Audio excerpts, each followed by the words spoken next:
بسم اللہ الرحمن الرحیم۔ السلام علیکم۔ یہ کاشانہ بصیرت کا چینل ہے اور آپ جو کتاب سماعت فرما رہے ہیں اس کا نام ہے سخن، امر بالمعروف و نہی عن المنکر کی حقیقت۔ امر بالمعروف و نہی عن المنکر اسلام کا ایک عملی اصول ہے، اور چونکہ خود قرآن مجید میں اس اصول کی صراحت کے ساتھ تاکید کی گئی ہے اور بعد حدیث نبوی اور آثار ائمہ طاہرین میں اس پر بہت زور دیا گیا ہے، اور بعد ازاں ہر دور ہر زمانے میں ہر طبقے کے بزرگان دین اور علماء نے اس کی حمایت تحریر و تقریر کے ذریعے بیان کی ہے۔ اسی لیے علماء اسلام میں ہمیشہ یہ موضوع زیر بحث رہا ہے۔ فقہی کتابوں میں اس پر خوب بحث و تحمیز اور تحقیق کی گئی ہے۔ وہ مسائل جن کو فقہا نے موضوع بحث بنایا، عام طور پر فقہا اور غیر فقہا جنہوں نے اس موضوع پر بحث کی ہے انہوں نے اس بحث کو چند حصوں میں تقسیم کیا ہے۔ ان میں تمام حصوں پر تو گفتگو نہیں کروں گا، مختصر طور پر ان کی فہرست ضرور پیش کرنا چاہتا ہوں۔ ایک تو قرآن مجید کی آیت اور رسول اکرم صلی اللہ علیہ وآلہ وسلم اور ائمہ طاہرین علیہ السلام اور ان کی احادیث کا بیان جو اس باب میں وارد ہوئی ہیں۔ میں بقول شہید ثانی زین الدین جبئی آئلی ان کی تعداد اتنی زیادہ ہے کہ ان کے بوجھ سے کمر ٹوٹ جائے۔ دوسری بحث معروف و منکر کے معنی اور ان کی تعریف کے ہیں۔ بعض فقہا نے اس ضمن میں علم الکلام کے نقطہ نظر سے حسن و قبیح عقلی کی بحث بھی کی ہے، اور ایک اور بحث کا موضوع یہ ہے کہ آیا امر بالمعروف اور نہی عن المنکر واجب عینی ہے یا واجب کفائی۔ پھر اس کا بیان یہ ہے کہ امر بالمعروف اور نہی عن المنکر کے وجوب کی شرط کیا ہیں۔ کچھ تو عمومی شرط ہیں اور کہ ہر واجب ان کے ساتھ مشروط ہے۔ ان میں مشہور شرائط عقل، بلوغ، قدرت اور ایک لحاظ سے علم ہے۔ ان کے علاوہ ممکن ہے کہ ہر واجب کے کچھ اپنی مخصوص شرائط بھی ہوں۔ اب سوال یہ ہے کہ آیا امر بالمعروف اور نہی عن المنکر کے بھی کچھ مخصوص شرائط ہیں یا نہیں؟ عام طور پر فقہا 4 شرائط بیان کرتے ہیں۔ پہلی علم و معرفت، دوسری نتائج و عواقب کے تحمل کی طاقت، تیسری کوئی ضر پیدا ہونے کا اندیشہ نہ ہو یا بقول فقہا کسی فساد کا احتمال نہ ہو، چوتھی اصرار متخلف یعنی جس نے کسی معروف کو ترک کیا ہو وہ از خود نادم و پشیمان نہ ہو۔ ایک اور سوال جس کے متعلق فقہا بحث کرتے ہیں وہ ہے امر بالمعروف اور نہی عن المنکر کے درجات کا۔ بطور کلی اخبار و احادیث میں نہی عن المنکر کے تین درجے بیان کیے گئے ہیں، ایک بالقلب، دوسرا باللسان اور تیسرا بالید۔ فقہا نے ان تینوں درجوں کی تشریح بھی کی ہے۔ وہ کہتے ہیں پہلا درجے میں مسلمان کو چاہیے کہ غلط کاری، واجب کے ترک اور منہیات کے ارتکاب کے خلاف اپنے دل میں نفرت محسوس کرے۔ قلبی تنفرسب سے ادنا درجہ ہے کیونکہ یہ صرف ایک منفی عمل ہے، اس میں منہیات کے مرتکب سے پہلو اور ترک معاشرت اور اظہار تعصب و تکدر شامل ہے۔ دوسرا درجہ زبان سے منع کرنے کا ہے۔ اس درجے میں بھی پہلے پند و نصیحت سے کام لینا چاہیے، اگر اس طرح کام نہ چلے تو پھر سخت الفاظ کا استعمال، ڈانٹ ڈپٹ کی ضرورت ہوتی ہے۔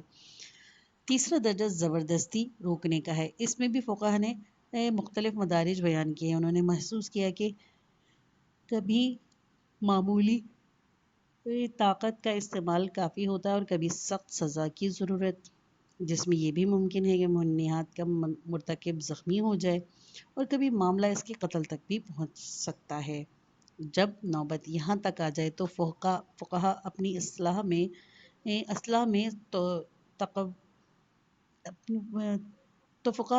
اصلاح میں توقف کی ہدایت کرتے ہیں۔ وہ کہتے ہیں کہ عام لوگوں کو یہ حق نہیں پہنچتا کہ وہ از خود اس معاملے میں ہاتھ ڈالے۔ اس درجے میں امر بالمعروف اور نہی عن المنکر حاکم شرع کا فریضہ ہے یا کسی ایسے شخص کا جس کو حاکم شرع نے اجازت دی ہو اور حکم دیا ہو۔ اگر ہم عام لوگ ایسے کام کرنے لگیں تو اس کے نتیجے میں معاشرے میں بد نظمی، افراتفری پھیل جائے گی۔ امر بالمعروف اور نہی عن المنکر کے بحث کے ضمن میں فقہا عموماً کچھ اور مسائل بھی بیان کرتے ہیں جن کا در حقیقت اس عنوان سے کوئی تعلق نہیں۔ اور وہ ایک الگ بحث ہے۔ مثلاً اس قسم کے سوال کرنا کہ زمانہ امام غیبت امام علیہ السلام میں حدود اور تعزیرات کا نفاذ کس فرض کا منصبی ہے۔ حد ان سزاؤں کو کہتے ہیں جن کی حد اور مقدار شارع اسلام نے مقرر کر دی ہے، جیسے کہ چوری کی حد، زنا کی حد۔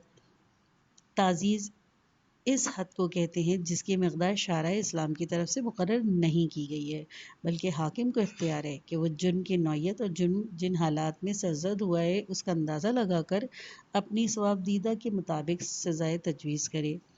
حدود تعزیرات کی تشریح میں عمل بالمعروف اور نہی عن المنکر کی طرح اسی غرض سے ہوئی ہے کہ برے کاموں کو روکا جائے اور نیک کاموں کی ترغیب دی جائے اور ان کی تاکید کی جائے۔ یہ تھا خلاصہ ان مباحث کا جن سے اس سلسلے میں بحث کی جاتی ہے۔ ضمناً یہ بھی معلوم ہو گیا کہ اس موضوع پر بحث کا طرز کیا ہے۔ میں چاہتا ہوں کہ اس ضمن میں عمل بالمعروف اور نہی عن المنکر پر عمل کی مختصراً تاریخ پر بھی روشنی ڈال دی جائے، یعنی اس سے متعلق بھی گفتگو ہو جائے کہ مسلمانوں نے اس اصول پر کس طرح عمل کیا اور کس طرح اس اصول کو نافذ کیا۔ آخر میں مختصر طور پر کچھ اور مطالب میں بھی اضافہ کیا جائے گا۔ اسلامی تاریخ میں حسبہ و احتساب۔ آج سے تقریباً 1000 سال قبل اسلامی معاشرے میں اس وقت کی اسلامی حکومت نے ایک تنظیم قائم کی تھی جس کا نام حسبہ یا احتساب کا محکمہ تھا۔ یہ تنظیم صدیوں قائم رہی۔ یہ تنظیم کب قائم ہوئی تھی اور اس کا یہ نام کب رکھا گیا یہ تو مجھے صحیح طور پر معلوم نہیں، لیکن یہ امر مسلم ہے اور اس کی تاریخی ثبوت بھی موجود ہے کہ یہ محکمہ 4 صدی ہجری میں موجود تھا اور بظاہر 3 صدی میں قائم ہوا تھا۔ یہ سرکاری محکمہ تھا جو عمل بالمعروف اور نہی عن المنکر کے غرض سے قائم کیا گیا تھا۔ اس کی بنیاد ایک دینی ضرورت پر تھی۔ یہ ایک اس طرح کا محکمہ تھا کہ جیسے قضاء کا محکمہ جس کی اپنی تاریخ ہے۔ خلیفہ دوم کے زمانے سے خلیفہ کی اپنی ذات کے علاوہ دوسرے لوگ خلیفہ کے حکم سے قاضی مقرر کیے جانے لگے تھے۔ رفتہ رفتہ اس محکمے میں توسیع ہوتی گئی۔ خلیفہ ہارون رشید کے عہد میں یہ محکمہ ابو حنیفہ کے شاگرد ابو یوسف کی کوشش سے زیادہ منظم ہو گیا اور خود ابو یوسف اس پوری تنظیم کے سربراہ یعنی قاضی قضاء مقرر ہوئے۔ اس طرح ایک اور محکمہ تھا جس کو دیوان مظالم کہا جاتا تھا۔ بظاہر یہ پولیس کے فرائض انجام دیتا تھا۔ اسی طرح نقابت وغیرہ دوسرے محکمے تھے جن کا تاریخ میں تذکرہ موجود ہے۔ یہ سب محکمے کسی نہ کسی طرح خلافت و حکومت کے ماتحت تھے۔ بہرحال احتساب کا محکمہ عمل بالمعروف اور نہی عن المنکر کا ہی محکمہ تھا اور اس کا رنگ دینی تھا۔ محتسبوں اور خصوصاً اس محکمے کے سربراہ کے لیے ضروری تھا کہ وہ عالم ہو اور متقی اور پرہیزگار ہو، امین ہونے کے ساتھ ساتھ عوام میں ان کا احترام ہو۔ محتسب لوگوں کے کردار اور چال چلن کی نگرانی کیا کرتا اور یہ دھیان رکھتا کہ وہ مہانیات کے مرتکب نہ ہوں۔ خصوصاً شراب خوری کی روک تھام اور شراب خوروں کو سخت نگرانی کی جاتی تھی۔ اسی لیے وہ غزل گو شعراء جن کو خمریات سے شغف تھا محتسب کے ظلم سے نالاں رہتے تھے۔ انہوں نے اپنے اشعار میں محتسب کا کثرت سے ذکر کیا ہے۔ کبھی کبھی خدا کا شکر کرتے ہیں کہ محتسب نہیں ہے یا محتسب دنیا سے اڑ گیا ہے۔ شاید حافظ نے سب سے زیادہ اپنے اشعار میں محتسب کا نام لیا ہے۔ کہتے ہیں اے دل بشارتے و ہمت محتسب نمانند و زم جنان پر است و بد میں گسار ہم۔ کہتے ہیں کہ اس شعر میں حافظ کا اشارہ امیر مباد الدین کی طرف ہے۔ یہ حضرت ایک مدت تک لوگوں کی طرف توجہ منعطف کرانے کے لیے عمل بالمعروف اور نہی عن المنکر کرتے تھے اور بظاہر ہر ایک محتسب کا فریضہ انجام دیتے تھے۔ ان کو ہی حافظ نے محتسب کہا ہے چونکہ وہ محض ریاکاری سے کام لیتے تھے، حقیقت کچھ نہیں تھی۔ اسی لیے آخر میں خود ہی میں گساری کی نظر ہو گئے۔ اسی لیے حافظ اور دوسرے شعراء ان کو طعن و تضییق کا نشانہ بناتے ہیں۔ مثلاً سعدی گلستان کے باب دوئم میں کہتے ہیں شیخ عدل شمس الدین ابو الفرج بن الجوزی نے مجھے ترک سما کا حکم دیا تھا۔ وہ مجھے خلوت و عزلت میں نصیحت کرتے رہتے تھے، مگر مجھ پر جوانی دیوانی کا غلبہ تھا اور میں ہود و ہوس کے پنجے میں گرفتار تھا۔ جب مجھے اپنے شیخ کی نصیحت یاد آتی تو میں کہتا، قاضی ارباب ما نشینند برفشانند دسترا، محتسب گرامی خور معذر دارد مسترا۔ سعدی کے اس شعر میں یہ بھی معلوم ہوتا ہے کہ قاضی محتسب سے الگ ہوتا تھا اور قضا کے محکمے کا احتساب کا محکمہ سب سے جدا تھا۔ امر بالمعروف اور نہی عن المنکر کے سلسلے میں حسب و احتساب کی اصطلاح کے بعد ایجاد ہوا۔ جس زمانے سے احتساب کا محکمہ حکومت اسلامی میں قائم ہوا تھا، اس وقت یہ اصطلاح بھی عمل بالمعروف اور نہی عن المنکر کے معنی میں استعمال نہیں ہوئی۔ نہ اخبار و روایات اہل تشیع میں یہ لفظ اس معنی میں آیا اور نہ ہی اخبار و روایات اہل تسنن میں دیکھا گیا ہے۔ بعد کے دور میں جب اس لفظ نے اسلامی معاشرے میں اپنی جگہ پیدا کر لی تو یہ بتدریج علماء فقراء کی اصطلاح میں بھی داخل ہو گیا۔ بعض فقہا نے باب امر بالمعروف و نہی عن المنکر کو باب الحسبہ ہی کا عنوان دیا۔ جہاں تک میرا مطالعہ ہے، شیعہ فقہا میں سب سے پہلے شہید اول محمد بن جمال الدین مکی نے اپنی کتاب دروس میں امر بالمعروف و نہی عن المنکر کا تذکرہ کتاب الحسبہ کے عنوان کے تحت درج کیا۔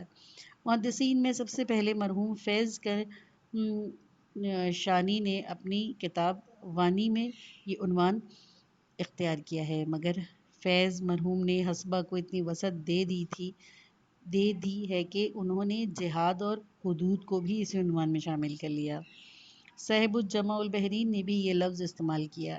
ان کی کتاب کا تعلق تفسیر اور لغات قرآن کی تشریح سے ہے۔ جیسے کہ میں نے پہلے عرض کیا کہ یہ مادہ قرآن و حدیث میں امر بالمعروف اور نہی عن المنکر کے معنی میں نہیں آیا، لیکن چونکہ صاحب الجمع البحرین کے زمانے میں یہ مادہ اس معنی میں استعمال ہونے لگا۔ وہ کہتے ہیں کہ بہرحال امر بالمعروف اور نہی عن المنکر کا ایک محکمہ تاریخ اسلام میں موجود تھا اور اس محکمے کا دائرہ بہت وسیع تھا۔ گو حکومت و خلافت سے وابستہ ہونے کے بنا پر یہ محکمہ پوری طرح اسلامی نہیں تھا، تاہم چونکہ اسلامی تعلیمات تو احکام کے نفاذ کے لیے وجود میں آیا تھا، اسی لیے ایک مفید اور مؤثر ادارہ تھا۔ بہت سی عمدہ اور نفیس کتابیں بھی احتساب کے موضوع پر اور محتسب کے فرائض پر لکھی گئی ہیں۔ میں نے حال ہی میں ایک کتاب دیکھی جس کا نام معالم القربۃ فی احکام الحسبۃ فقہائے شافعیہ میں سے کسی کی تصنیف ہے اور ایک مستشرق نے یورپ سے شائع کی ہے۔ نہایت عمدہ کتاب ہے۔ اس کے پڑھنے سے اندازہ ہوتا ہے کہ گزشتہ زمانے میں مسلمانوں نے معاشرتی اصلاحات کی طرف سے کس قدر توجہ کی تھی اور دینی شعور کتنا پختہ اور جامع تھا۔ امر بالمعروف اور نہی عن المنکر کے اصول کے مطابق وہ اس بات کو اپنا دینی فریضہ سمجھتے تھے کہ زندگی کے تمام شعبوں میں اصلاحات عمل میں لائی جائیں۔ احتساب کا دائرہ کار۔ جرجی زیدان کہتا ہے کہ احتساب کا محکمہ قدیم زمانے میں وہی کام کرتا تھا جو آج کل کی میونسپلٹیاں کرتی ہیں۔ میں عرض کرتا ہوں کہ یہ صحیح ہے کہ بہت سے فرائض جو آج کل کی میونسپلٹیاں انجام دیتی ہیں، اس زمانے میں وہ کام احتساب کا محکمہ کرتا تھا۔ مثلاً محتسب کے فرائض سے متعلق کتابوں میں لکھا ہے کہ محتسب کا فرض ہے کہ اس بات کی نگرانی کرے کہ شیر فروش دودھ دہی ڈھک کر رکھیں تاکہ مکھیاں اور دوسرے کیڑے مکوڑے انہیں گندا نہ کریں۔ یہ دیکھیں کہ فضابط شیر فروش اور کبابیے جو کپڑے بطور صافی استعمال کر رہے ہیں ان کو دن میں کم از کم ایک بار صابن سے دھوئیں۔ اسی طرح دودھ والا دن میں ایک بار اپنے دودھ اور دہی کے برتنوں کو بھی دھوئے۔ اگر شہر پناہ کی دیوار مرمت طلب ہو جائے تو احتساب کا محکمہ اس کی مرمت کروائے۔ اگر شہر میں پانی کی کمی پڑ جائے تو احتساب کا محکمہ کافی پانی مہیا کرنے کا انتظام کرے۔ ہمارے زمانے میں یہ سب کام عموماً میونسپلٹی انجام دیتی ہیں، مگر احتساب کے محکمے کے فرائض ان ہی کاموں تک محدود نہیں تھے۔ بہت سے ایسے کام بھی تھے جو آج کل پولیس کے فرائض منصبی میں داخل سمجھے جاتے ہیں، اس وقت محتسب انجام دیتے تھے۔ مثلاً روزہ خوری، شراب نوشی، فحاشی کو روکنا محتسب کے فرائض میں شامل تھا۔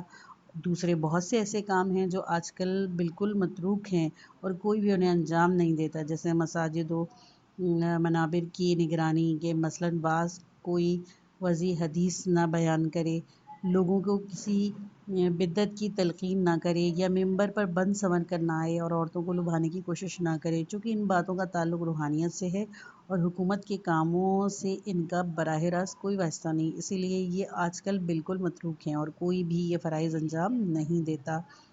مطلب یہ ہے کہ ججی زیدان جو کہتا ہے کہ احتساب کا محکمہ وہی فرائض انجام دیتا ہے جو آج کل کی میونسپلٹیاں انجام دیتی ہیں، یہ صحیح نہیں، چونکہ احتساب کی بنیاد تو عمل بالمعروف اور نہی عن المنکر کے مقدس اصول پر تھی، اسی لیے اس کا دائرہ میونسپلٹی کی سرگرمیوں تک محدود نہیں تھا۔ احتساب کے دائرے سے باہر عمل بالمعروف، یہ نکتہ تو یاد رکھنے کے قابل ہے کہ احتساب کا محکمہ تو ایک سرکاری محکمہ تھا جو کہ حکومت و خلافت سے منسلک تھا اور اسی حیثیت سے وہ اپنے فرائض بھی انجام دیتا تھا، مگر اس کا یہ مطلب نہیں کہ باقی لوگوں کا اس سلسلے میں کوئی فرض نہیں تھا۔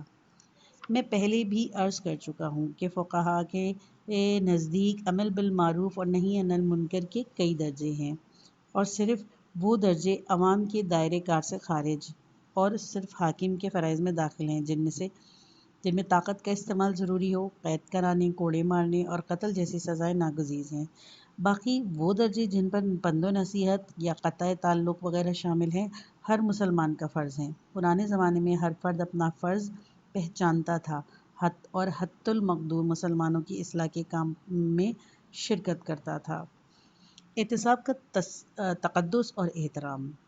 ایک اور نکتہ یہ ہے کہ احتساب کا محکمہ جس کا دائرہ کار بہت وسیع تھا، آج کل اس کا کوئی بدل موجود نہیں، چونکہ اس محکمے کی بنیاد مذہبی اور اس کا رنگ دینی تھا۔ عوام اپنا مذہبی فرض سمجھتے تھے اور اس محکمے کی مدد کریں اور اسے تقویت پہنچائیں، اسی لیے مجبوراً محتسب کے عہدے کے لیے ایسے اشخاص منتخب کیے جاتے جو خود متقی اور پرہیزگار ہو اور عوام ان کا احترام کرتی ہو۔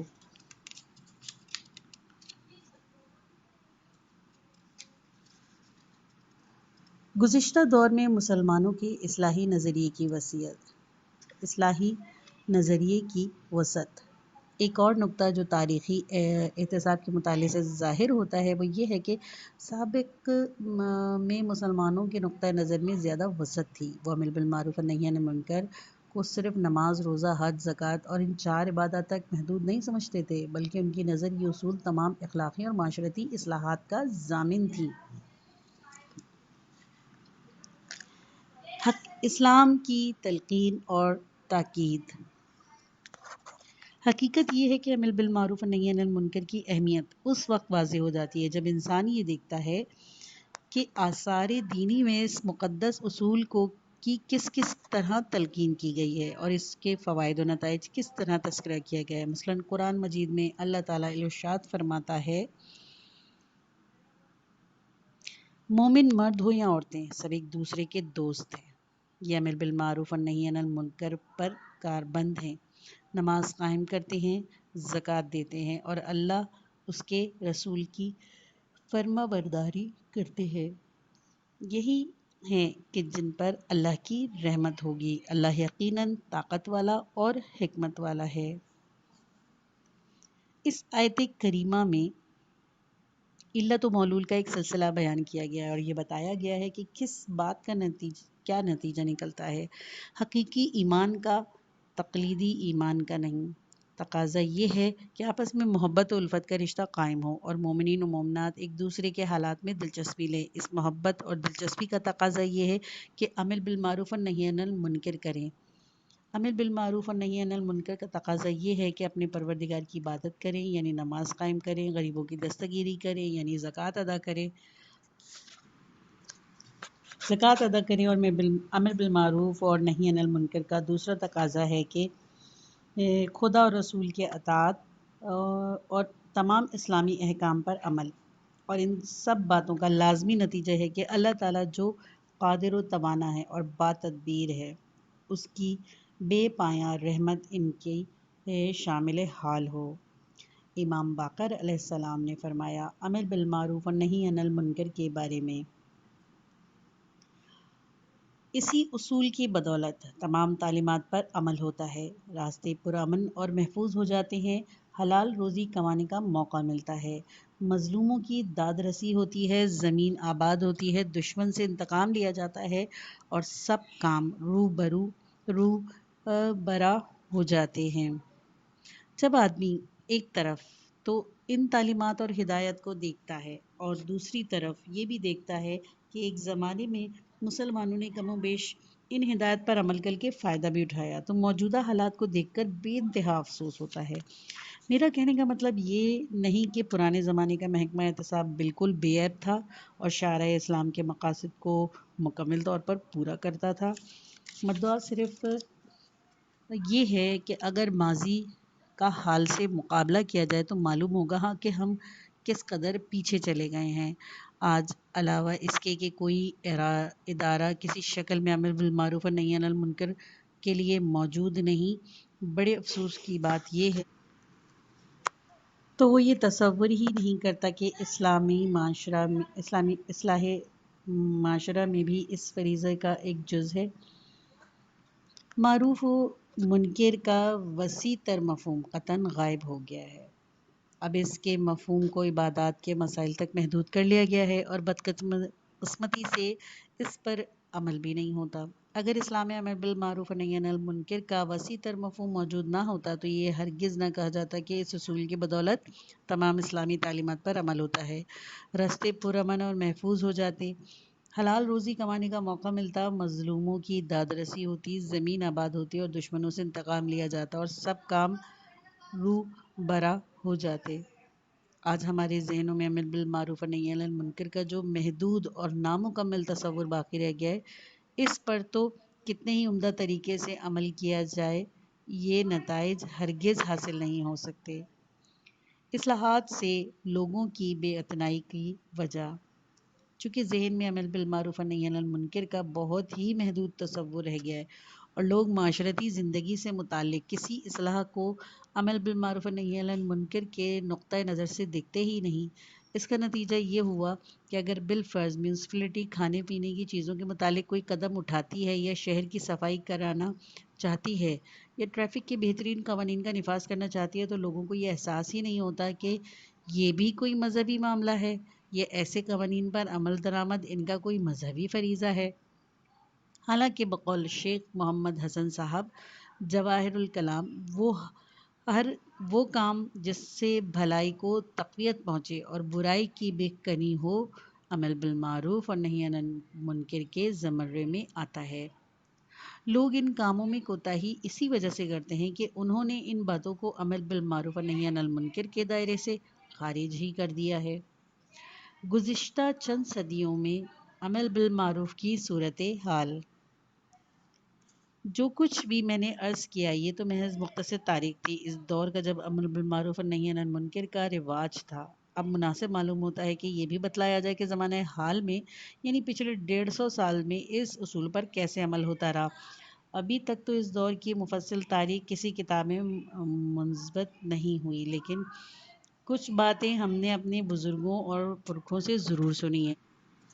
جب آدمی ائمہ دین کے احکام پر نظر ڈالتا ہے اور اس اصول کی تاریخ کا مطالعہ کرتا ہے تو افسوس کرتا ہے کہ آج کیوں یہ اصول بھلا دیا گیا۔ جب وہ یہ سوچتا ہے کہ آخری دور میں امر بالمعروف اور نہی عن المنکر کے نام پر کیسے کیسے ہولناک منظر سامنے آتے تھے تو خدا کا شکر ادا کرتا ہے کہ اچھا ہی ہوا کہ اس قسم کے امر بالمعروف اور نہی عن المنکر کا سلسلہ ختم ہو گیا، اور اگر کہیں کچھ باقی رہ گیا ہو تو کاش وہ بھی ختم ہو جائے۔ اگر امر بالمعروف اور نہی عن المنکر کا وہی مطلب ہے جس کے مناظر قریبی دور میں دیکھنے میں آتے ہیں تو بہتر یہی ہے کہ یہ متروک ہی رہے۔ ایک فراموش شدہ اصول۔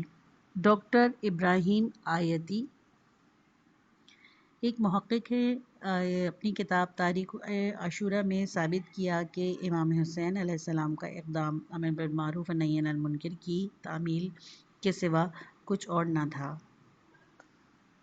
ڈاکٹر ابراہیم آیتی نے عمل بالمعروف کے اصول کو یہ فراموش شدہ اصول کہا ہے۔ یہ درست ہے کہ یہ اصول، لیکن سوال یہ ہے کہ آخر اس اصول کو بھلا کیوں دیا گیا؟ میرا عقیدہ تو یہ ہے کہ اور معاملات کی طرح اس معاملے میں بھی بجائے بیرونی اسباب کی تلاش کے امیر المومنین علیہ السلام کے اس قول کی طرف توجہ دینی چاہیے۔ ترجمہ: بیماری بھی تمہاری اپنی پیدا کی ہوئی ہے اور اس کا علاج بھی تمہارے اپنے ہی پاس ہے۔ ہم نے خود ہی ایسی صورت پیدا کر دی تھی کہ لوگ اس سے بیزار ہو گئے اور ہم خود ہی اس اصول کو فراموش کر بیٹھے۔ اسلامی نقطۂ نظر سے عمل بالمعروف و نہی عن المنکر کے اصول کو عملی جامہ پہنانے کے لیے کچھ شرائط ہیں۔ اولین شرط تو یہی ہے حسن نیت اور اخلاص کی۔ ہمارا تعلق صرف ان برائیوں سے ہونا چاہیے جو علل اعلان کی جاتی ہیں۔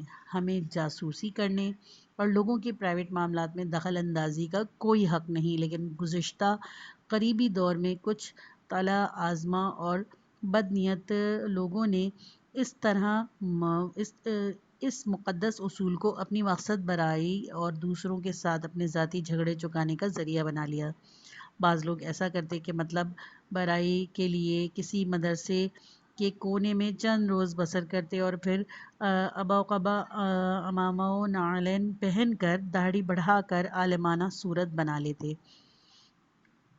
کیا جرائم تھے جو عمل بالمعروف کے نام پر نہیں کیے گئے اور کن کن مہنیات کا ارتکاب نہی عن المنکر کے نام پر نہیں ہوا۔ اس قسم کے قصے ہم سب نے ہی سن رکھے ہیں اور سبھی کو معلوم ہیں۔